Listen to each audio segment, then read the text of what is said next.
Assalamualaikum warahmatullahi wabarakatuh.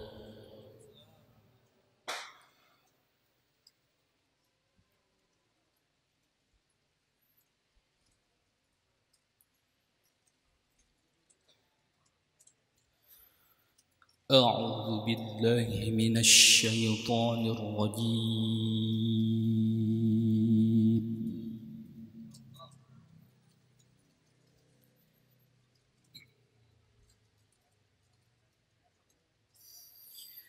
Bismillahirrahmanirrahim.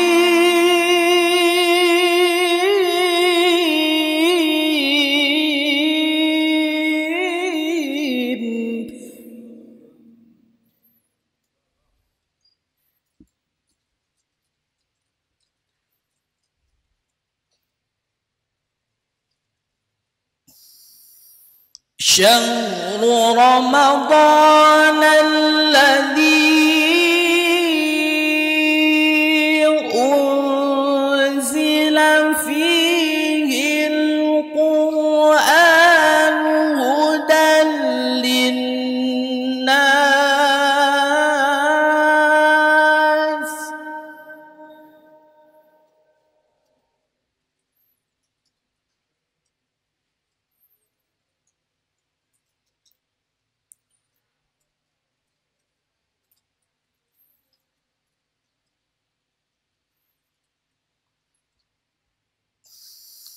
هدى للناس وبينات من الهدى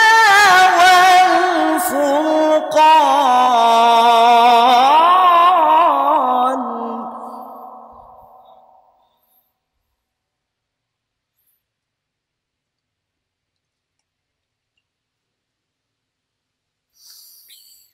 فمن شهد منكم الشهر فليصمه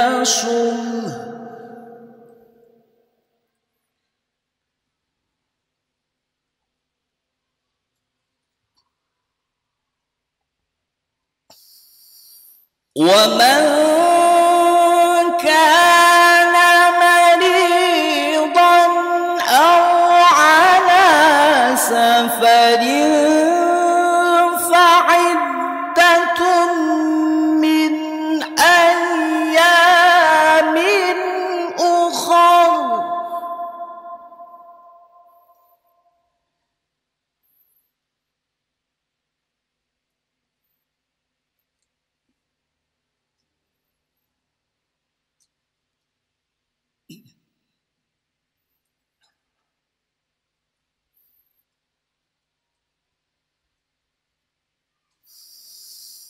يريد الله بكم اليسر ولا يريد بكم العسر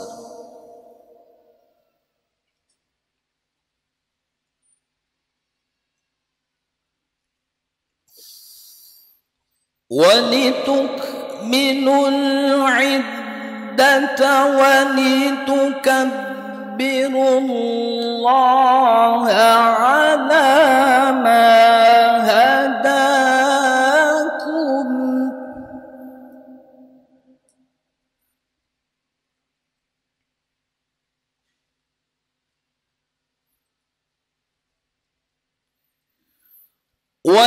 ولتكملوا العدة ولتكبروا الله على ما هداكم ولعلكم تشكرون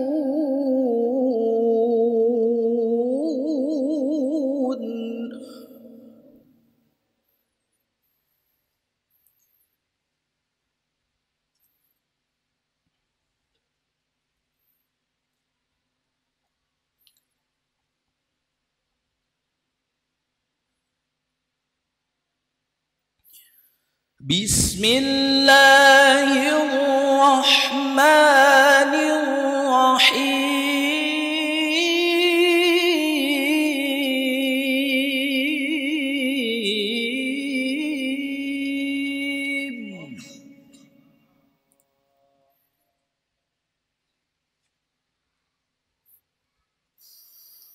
إنا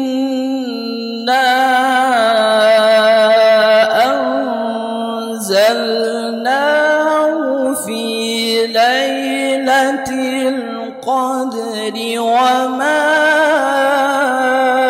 أدراك ما ليلة القدر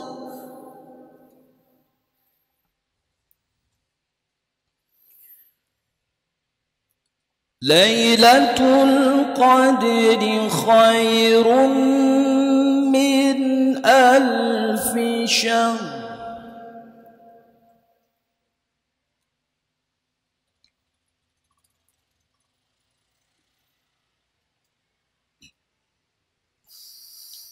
تنزل الملائكة والروح فيها بإذن ربهم من كل أمر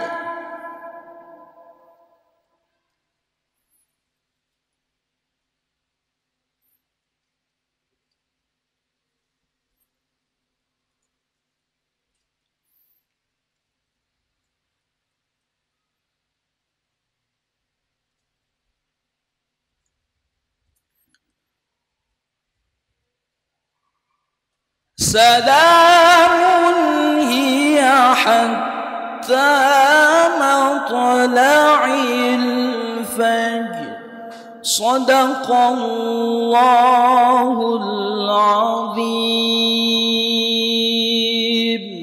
اللهم صل وسلم وزد وبارك على رسول وآله الأطهار على رسول الله وأصحابه الأخيار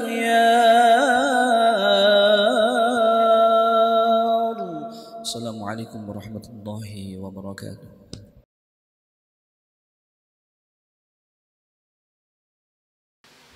Assalamualaikum warahmatullahi wabarakatuh. Bismillahirrahmanirrahim. Alhamdulillahirrahmanirrahman. Allamal Qur'an, khalaqal insan, allamahul bayan. Wa ashhadu an la ilaha illallah wahdahu la syarika lahu. أنزل القرآن هدى للناس وبينات من الهدى والفرقان وأشهد أن سيدنا ونبينا محمدا عبده ورسوله سيد ولد عدنان صلى الله عليه صلى عليه الله وملائكته والمؤمنون وعلى آله وأزواجه wa khulafaihi wa jami'i ashabihi wa man tabi'ahum bi ihsan. Amma ba'd, para jamaah rahimakumullah. Alhamdulillah, malam hari ini kita bersama-sama telah ditolong oleh Allah, dimudahkan oleh Allah untuk tetap berada di barisan hamba-hamba Allah yang taat. Mudah-mudahan pertolongan Allah yang demikian ini senantiasa Allah berikan kepada kita sampai pada waktunya kita kembali kepada Allah, termasuk golongan orang-orang yang taat kepadanya. Amin ya rabbal alamin.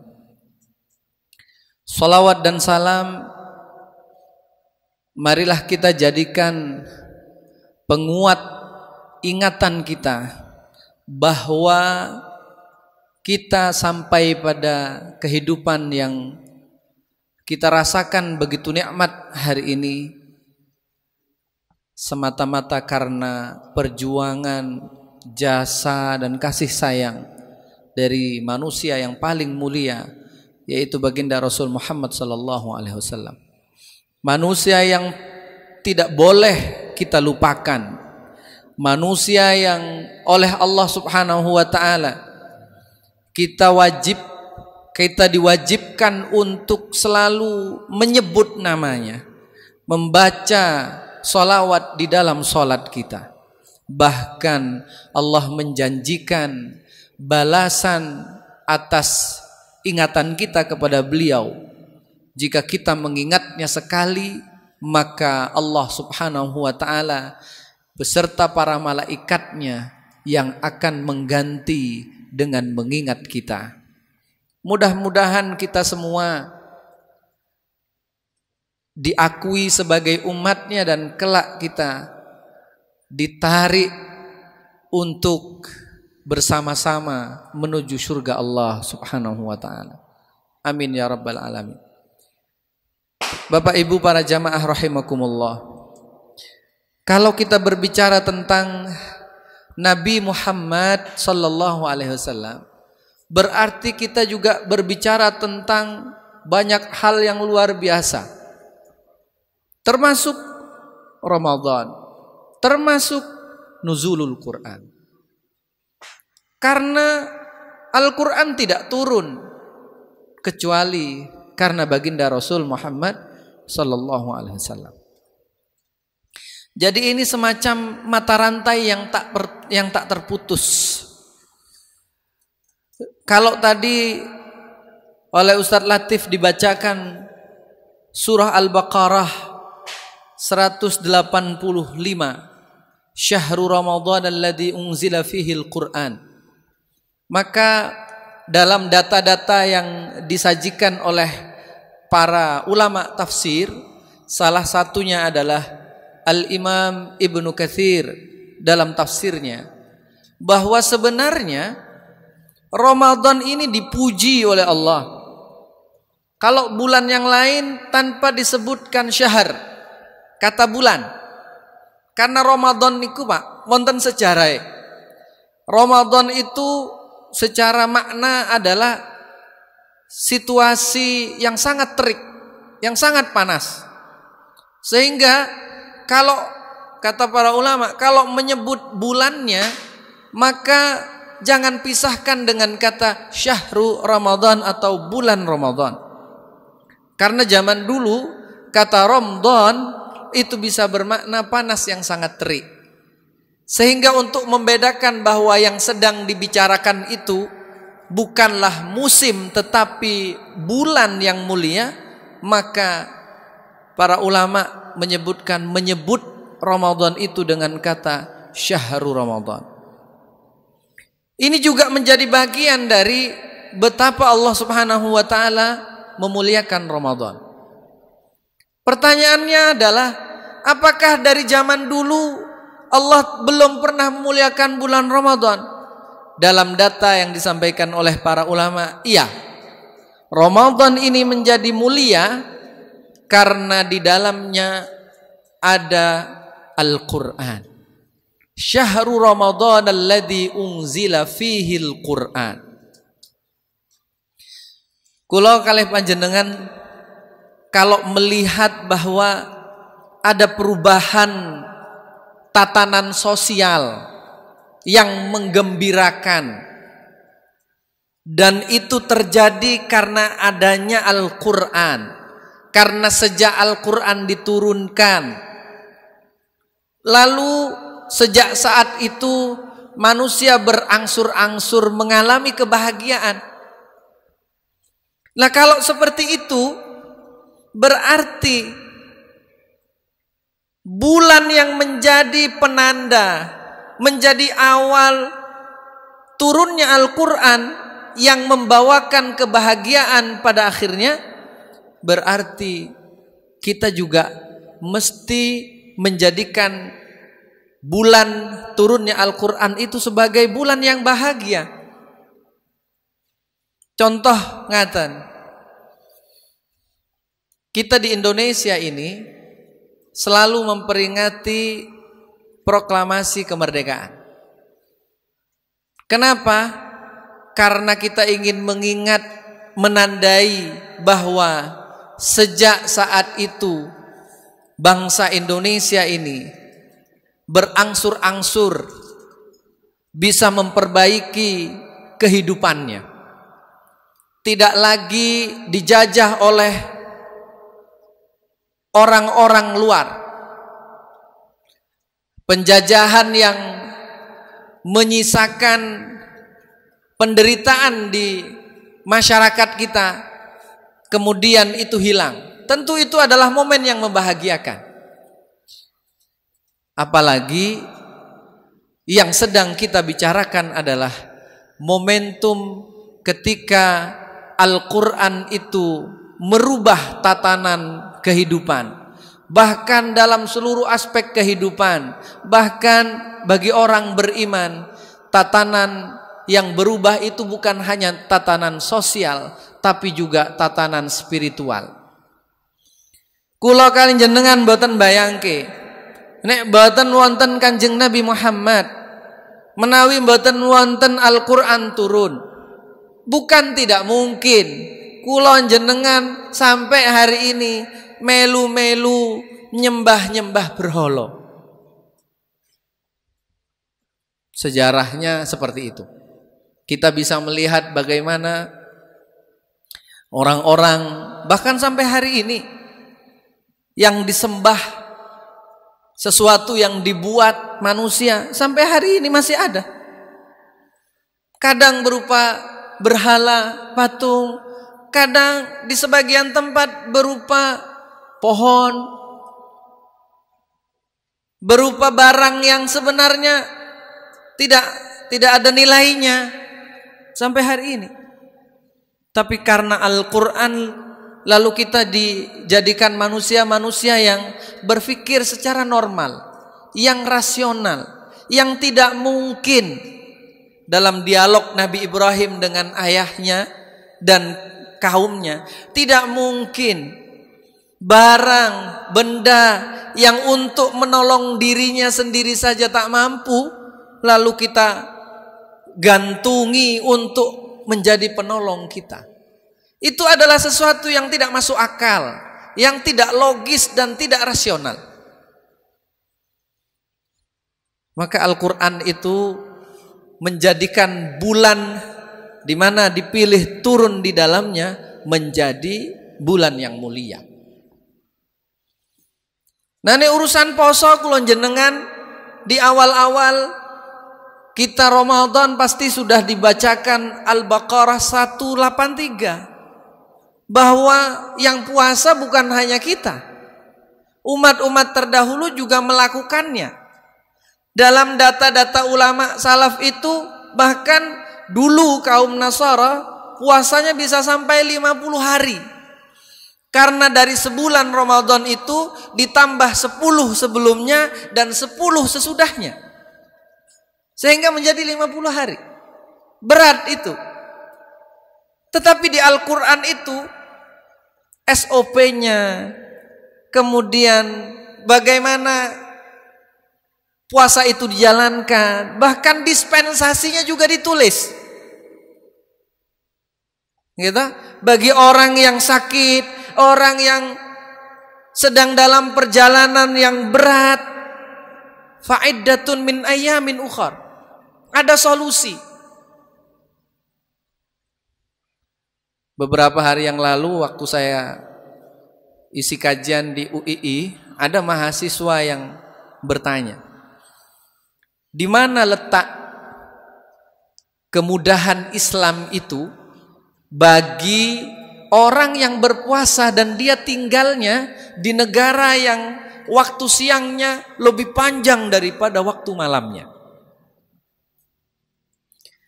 Jawabannya ada di ayat itu. Di surah Al-Baqarah 163, 164 itu. Ya, bahwa kalau kita dalam keadaan safar, dalam keadaan sakit, kedua-duanya itu sedang mewakili tentang uzur, tentang masyaqqah, tentang beratnya bagi orang yang mengalami sulitnya untuk melakukan puasa. Maka dia bisa melakukannya di luar bulan Ramadan dengan cara menghutang di bulan Ramadan. Jadi walaupun Ramadan itu adalah ada kewajiban berpuasa, tetapi tetap ada di situ pengecualian, ada rukhsah, ada keringanan. Loh, ini konsistensi Islam, konsistensi Allah, konsistensi Al-Quran, bahwa agama ini, syariat ini Allah turunkan tidak untuk membuat semua yang menjalani, meyakini itu berdosa, terjebak dalam dosa. Oleh karena itu, betapa bahagianya kita ketika Allah Subhanahu wa taala menurunkan Al-Qur'an kepada baginda Rasul Muhammad sallallahu alaihi wasallam. Karena dari situlah manusia itu kemudian diperlakukan menjadi manusia yang seutuhnya. Karena dari situlah kemudian manusia itu diangkat kembali derajatnya oleh Allah. Karena dari Al-Quran itu kita baru tahu ternyata Allah Subhanahu wa ta'ala itu punya aturan bahwa manusia itu mulia sejak dia dijadikan menjadi manusia. Bahkan kalau dalam kitab-kitab fikih, kalau sudah sampai kepada bab tentang najis, salah satunya adalah bangkai. Tetapi manusia itu dikecualikan dari bangkai yang najis, walaupun dia sudah menjadi mayat. Dan itu di dalam Islam. Sehingga di dalam Islam manusia itu mati pun dimuliakan, dimandikan, disucikan, diberikan penutup seluruh tubuhnya, bahkan disolatkan. Solat yang biasanya kita lakukan sebagai bentuk penghambaan kita kepada Allah, tapi dalam Islam manusia ketika dia meninggal, dia disolatkan. Solat itu adalah tempat doa yang paling mustajab, dan itu ada di dalam Islam ini, dibawakan oleh Rasulullah melalui malaikat Jibril yang menurunkan Al-Quran ini. Maka dari situlah kita melihat bahwa memang Al-Quran yang jelas-jelas akan memberikan pencerahan untuk jalan hidup kita. Sebab apa? Al-Quran itu sejak awal turun hudan linnas. Bingung kita. Bingung tentang apa? Mungkin dia jarang baca Quran. Pak, Bu, kula jenengan menawi maos Al-Quran niku tenanan sampai pengen tahu apa maknanya. Apalagi kita bisa sampai membaca dari Bismillah sampai An-Nas. Ketemu semua, Pak. Solusi itu ketemu semua. Entah kita baca di terjemahnya, di maknanya, atau tafsirnya. Karena sampai hari ini, sejak dari zaman Sayyidah Aisyah, sejak dari zaman Rasulullah, Ibnu Abbas, sampai hari ini, ulama tidak henti-hentinya menemukan arti dan makna-makna baru dari Al-Quran. Dan itu memang Al-Quran yang menjamin bahwa seluruh manusia menjadikan pepohonan di muka bumi ini bukan hanya se-Jogja, semuka bumi. Menjadikan lautan seluruh di muka bumi ini semuanya jadi tinta, pohonnya jadi penanya untuk menuliskan makna-makna Al-Quran. Itu tidak akan pernah selesai. Loh, kalau kita sudah membayangkan bahwa Al-Quran itu sedemikian menyediakan jalan dan pencerahan buat hidup kita, tinggal kulo kalih jenengan seberapa ikhtiar kita, usaha kita mendalami, menggali makna-makna Al-Quran itu sendiri. Di dalam, kalau kita melihat di dalam surah Al-Ahzab di awal-awal, coba bagaimana Allah Subhanahu wa ta'ala memberikan penguatan kepada Nabi. Kulo kali jenengan saat ini kadang-kadang sok bingung. Begitu bingung urusan napa mawon, kadang sak nyandake wonten tiyang ditangleti. Nggih napa mboten? Nek ngene iki piye? Kabeh wong ditakon. Dulu Nabi juga pernah mengalami itu. Di Mekah beliau ini dikerjai sama orang-orang kafir. Di Madinah beliau dikerjai sama orang-orang munafik. Sehingga Allah turunkan di dalam surah Al-Ahzab ayat 1 sampai 3. Niki penguatan damel kula jenengan. Allah Subhanahu wa taala dawuh, Ya ayyuhan nabiyyu taqillaha wa la tuti'il kafirina wal munafiqin. Innallaha kana aliman hakima. Wattabi' ma yuha ilaika min rabbik. Innallaha kana bima ta'maluna khabira. Wa tawakkal 'alallah wa kafa billahi wakila. Niki kula jenengan boten sah kata-kata nek damel penguat hati. Bagaimana kita harus interaksi dengan Al-Qur'an. Minimal 3 ayat niki kula jenengan mangke wangsul, coba dibuka kalau di rumah ada Quran dan terjemahnya. Kita oleh Allah Subhanahu wa taala suruh ikut deket-deket dengan mayuha ilaik, dengan Al-Quran ini. Ya. Hanya saja mungkin kalau kita awam, kebanyakan kita awam, sulit untuk memahaminya. Maka kita cari tahu.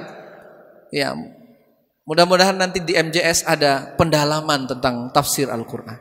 Supaya betul-betul makna-makna Al-Quran itu hidup dalam hati dan pikiran kita.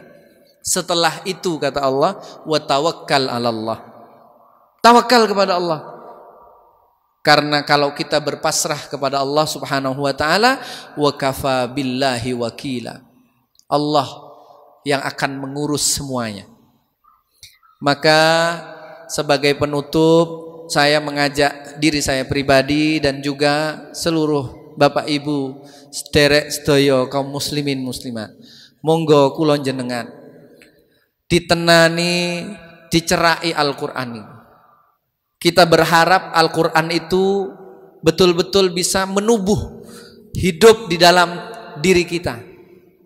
Minimal kula jenengan niku sak ayat rong ayat. Nggih, sak surat rong surat sing pendek-pendek niku kula jenengan betul-betul itu hidup dalam pikiran kita. Supaya nanti siapa tahu bagian potongan-potongan ayat, potongan-potongan kalimat, bagian-bagian surat Al-Quran itu yang akan menjadi penyelamat kita kelak yaumul akhir. Amin ya rabbal alamin. Itu saja yang bisa saya sampaikan. Sekali lagi mari kita berbahagia memperingati turunnya Al-Quran itu sebagai turunnya rahmah dan keberkahan untuk kita semua. Mudah-mudahan semakin membuat kita jatuh cinta kepada Al-Quran. Amin ya rabbal alamin. Terima kasih. Wabillahi taufik wal hidayah. Assalamualaikum warahmatullahi wabarakatuh.